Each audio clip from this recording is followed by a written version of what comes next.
നിങ്ങൾ വന്നിട്ട് ഒരുപാട് നേരമായോ? ഇല്ല, വന്നതേ ഉള്ളൂ. എന്താ അമ്മ അത്യാവശ്യമായിട്ട് കാണണമെന്ന് പറഞ്ഞത്? വളരെ പ്രധാനപ്പെട്ട ഒരു കാര്യം നിങ്ങളോട് സംസാരിക്കാൻ വേണ്ടിയാ. എന്താ? ഞാൻ പറയുന്നത് നിങ്ങളുടെ ഭാവിയെ കരുതി മാത്രമാണെന്ന് വിചാരിച്ചാൽ മതി. എത്രയും പെട്ടെന്ന് ആ കുഞ്ഞിനെ നമുക്ക് ആത്മജയ്ക്ക് തിരിച്ചു കൊടുക്കണം. അമ്മ, പെട്ടെന്ന് നിനക്ക് അക്സെപ്റ്റ് ചെയ്യാൻ ബുദ്ധിമുട്ടായിരിക്കുമെന്ന് എനിക്കറിയാം. പക്ഷെ മോളെ, വളരെ ആലോചിച്ച അമ്മ ഈ തീരുമാനം എടുത്തത്. അമ്മയ്ക്ക് എന്താ പെട്ടെന്ന് ഇങ്ങനെ ഒരു മനംമാറ്റം? പെട്ടെന്നൊന്നുമല്ല. അഡോപ്ഷനുമായി ബന്ധപ്പെട്ട് വിശദമായി ഞാൻ പഠിച്ചപ്പോ ഈ കേസ് നമ്മൾ ജയിക്കില്ല എന്ന് ഉറപ്പായി. അതെന്താ? കുഞ്ഞിനെ നിരൂപാധികം നമുക്ക് വിട്ടു തന്ന എല്ലാ രേഖകളും നമ്മുടെ കയ്യിലില്ലേ? രേഖകളൊക്കെ നമ്മുടെ കയ്യിലുണ്ട്. പക്ഷേ എന്താ വിട്ടുതന്ന ആളിന്റെ മാനസികാവസ്ഥ നാളെ കോടതി പരിശോധിക്കും. നിങ്ങൾക്കും എനിക്കും അറിയാവുന്നതുപോലെ ആത്മജ ഇപ്പോ ഒരു മനോരോഗിയാ. അൺസൗണ്ട് മൈൻഡായ ഒരാൾ ഏർപ്പെടുന്ന എല്ലാ കാര്യങ്ങളും അസാധുവായിരിക്കുമെന്ന ഇന്ത്യൻ നിയമം. നിയമമൊക്കെ അതിന്റെ പാട്ടിന് പോവും. ഈ ഒരു കാരണം പറഞ്ഞാൽ എന്റെ കുഞ്ഞിനെ വിട്ടുകൊടുക്കാൻ എനിക്ക് പറ്റില്ല. നീ പറയുന്നത് അമ്മയ്ക്ക് മനസ്സിലാവും, പക്ഷെ കോടതിക്ക് അത് മനസ്സിലാവില്ല. ഇപ്പോഴാകുമ്പോ ഒരു ചെറിയ കുടുംബ പ്രശ്നത്തിൽ നമുക്കിത് അവസാനിപ്പിക്കാം. ചെറിയ മുറിവുകൾ ഭേദപ്പെടുത്താൻ എളുപ്പം. പക്ഷേ നാളെ ഇത് ലോകം അറിയുന്ന ഒരു പ്രശ്നമായി മാറുമ്പോ പരസ്പരം വൈരാഗ്യമല്ലാതെ വേറെയൊന്നും ബാക്കിയാവില്ല. നിയമം അരച്ചു കലക്കി കുടിച്ച് അമ്മയ്ക്ക് നേരത്തെ അറിയാറുന്നില്ല ഇത് ഇങ്ങനെയൊക്കെ ആയിത്തീരുന്ന. അതിന് അന്നെനിക്ക് അറിയില്ലായിരുന്നല്ലോ അവളുടെ മാനസികാവസ്ഥ. പിന്നെ ഞാൻ വക്കീലുമായി ഇപ്പോഴാണല്ലോ വിശദമായി സംസാരിച്ചത്.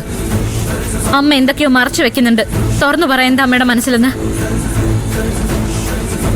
എന്റെ മനസ്സിൽ നിങ്ങൾ മാത്രമേ ഉള്ളൂ. നിങ്ങൾ ഒരിടത്തും തോറ്റു കാണാൻ അമ്മയ്ക്ക് ആഗ്രഹമില്ല. ഞാൻ പറഞ്ഞല്ലോ അത് എന്റെ കുഞ്ഞാണെന്ന്. പിന്നെ ഞങ്ങൾ എങ്ങനെയാ തോൽക്കുന്നത്? കോടതിയിൽ അത് തെളിയിച്ചാ പോരെ? തെളിയിക്കാൻ പറ്റുമെന്ന് ആദിക്ക് തോന്നുന്നുണ്ടോ? ഭാര്യയും പെങ്ങളെയും തനിക്ക് വേണ്ടേ? തെളിയിക്കാൻ തന്നെ കൊണ്ട് പറ്റൂ? പറ്റുമെങ്കിൽ പറ. തോറ്റാലും ജയിച്ചാലും അമ്മ കൂടെ നിൽക്കാം. ആമി ചേച്ചി വളർത്തിയാലും പൂജ വളർത്തിയാലും കുഞ്ഞ് ചെമ്പകശ്ശേരിയിലേതാണെന്ന് മുത്തശ്ശി പറഞ്ഞു. അത് തന്നെയാണ് ശരിയെന്ന് എന്റെ മനസ്സ് പറഞ്ഞു. അപ്പോ ഞാൻ എന്റെ കുഞ്ഞിനെ വിട്ടുകൊടുക്കണം അല്ലേ? ആ കുഞ്ഞിന്റെ അമ്മ ഞാനാണെന്ന് ലോകത്ത് ആര് സമ്മതിച്ചില്ലെങ്കിലും താൻ സമ്മതിക്കില്ലേ? പിന്നെ എന്തിനാ എന്നോട് ഈ ക്രൂരത കാണിക്കുന്നത്? തനിക്കും തന്റെ വീട്ടുകാർക്കും വേണ്ടി ഞാൻ സഫർ ചെയ്യണം അല്ലേ? പറ്റില്ല. ജനിപ്പിച്ചതിന്റെ കണക്ക് പറഞ്ഞ അമ്മയും സ്നേഹിച്ചൊന്ന അവകാശത്തിന്റെ പുറത്ത് താനും ചോദിച്ച ഒരുപക്ഷെ ഞാൻ എന്റെ ജീവൻ തന്നൂന്നിരിക്കും. പക്ഷെ എന്റെ കുഞ്ഞിനെ മാത്രം എന്നോട് ചോദിക്കരുത്. അതല്ല മോളെ, നിങ്ങളുടെ ഭാവിയെ കരുതിയ അമ്മ. എന്റെ കുഞ്ഞിനെ ഒഴിവാക്കിയിട്ടൊരു ഭാവി എനിക്ക് വേണ്ട. ഞാൻ പണ്ടേ അമ്മയോട് പറഞ്ഞതല്ലേ? എന്റെ അവസാന ശ്വാസത്തിലും ഈ അഭിപ്രായത്തിൽ ഞാൻ മാറില്ല. മാറ്റാൻ ശ്രമിക്കരുത്.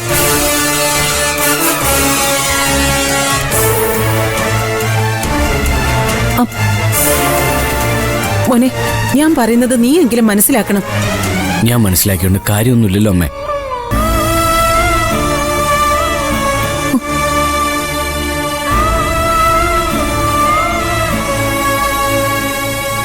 കാര്യമില്ലെന്ന് ആര് പറഞ്ഞു? 1000 തവണ ഞാൻ നിന്നോട് പറഞ്ഞിട്ടുണ്ട് മനസ്സിലാക്കേണ്ടത് നീ മാത്രമാണെന്ന്. കാരണം ഈ വിഷയം എന്റെ മകളെക്കാൾ കൂടുതൽ ബാധിക്കാൻ പോകുന്നത് നിന്നെയാ. ഈ നിമിഷം വരെ നീ എനിക്ക് ഉപകാരം മാത്രമേ ചെയ്തിട്ടുള്ളൂ.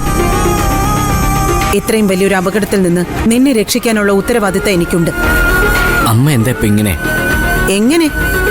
അവള് ചോദിച്ചിട്ട് പോയ ചോദ്യം ന്യായമല്ലേ അമ്മേ? പെട്ടെന്നുള്ള അമ്മയുടെയും മനമാറ്റത്തിന്റെ കാര്യം ഞങ്ങൾക്കും അറിയണ്ടേ? ഞാൻ പറഞ്ഞല്ലോ, നിയമപരമായി നാളെ ആ ദത്ത് അസാധുവാകുമെന്നോ? എഗ്രിമെന്റ് സൈൻ ചെയ്യുമ്പോൾ ആമി ചേച്ചിയുടെ അസുഖത്തെക്കുറിച്ച് അമ്മയ്ക്ക് അറിയില്ലായിരുന്നോ? അമ്മ ഇപ്പോൾ ഇങ്ങനെ മാറാനുള്ള കാരണം ഇതൊന്നും ആണെന്ന് ഞാൻ വിശ്വസിക്കുന്നില്ല.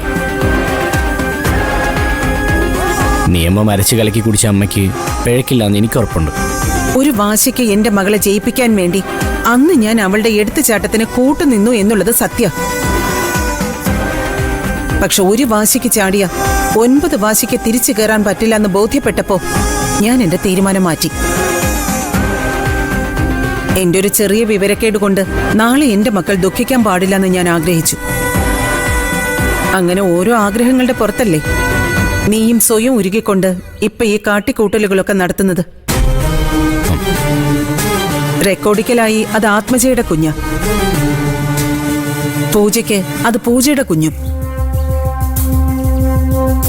നിന്റെ മനസ്സിൽ എന്താണെന്ന് ലോകത്ത് ആർക്കും അറിയില്ല. ഇനി നാളെ കഥ മാറി അത് പൂജയുടെ കുഞ്ഞായാൽ പോലും ആ കുഞ്ഞ് നിങ്ങളുടെ ജീവിതത്തിൽ നല്ലതൊന്നും കൊണ്ടുവരില്ല. ഒരിക്കലും നീ സ്വസ്ഥത കിട്ടാതെ അലയുന്നത് എനിക്ക് കാണേണ്ടി വരും. പെറ്റമ്മയാണ് പറയുന്നതെന്ന് നീ വിചാരിച്ചാൽ മതി. ആ കുഞ്ഞിനെ നമുക്ക് വേണ്ട. നിന്റെ ഊഹ ശരിയാ. ഒരു കാരണവും ഇല്ലാതെ അമ്മ ഇങ്ങനെ അഭിപ്രായം മാറ്റില്ല.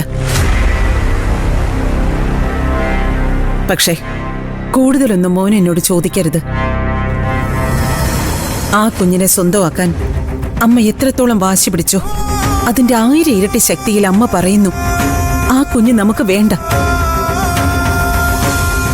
ഇപ്പൊ ഉണ്ടാകുന്ന ചെറിയ സങ്കടങ്ങൾ നാളത്തെ വലിയ സങ്കടങ്ങൾ ഒഴിവാക്കാനാണെന്ന് മാത്രം എന്റെ മോൻ മനസ്സിലാക്കിയാൽ മതി. നിങ്ങൾ എന്നെ സന്തോഷത്തോടെ ഇരിക്കണം. അതിനുവേണ്ടി ലോകത്ത് ഒരമ്മയും ഇന്നോളം കാണിക്കാത്ത മഹാ അപരാധങ്ങൾ ചെയ്തിട്ടുള്ളവളാ ഈ മായാലക്ഷ്മി. ഇനി അതൊന്നും ആവർത്തിക്കാൻ ശക്തിയില്ലാത്തോണ്ട് ഞാനെന്നാ പൊയ്ക്കോട്ടെ.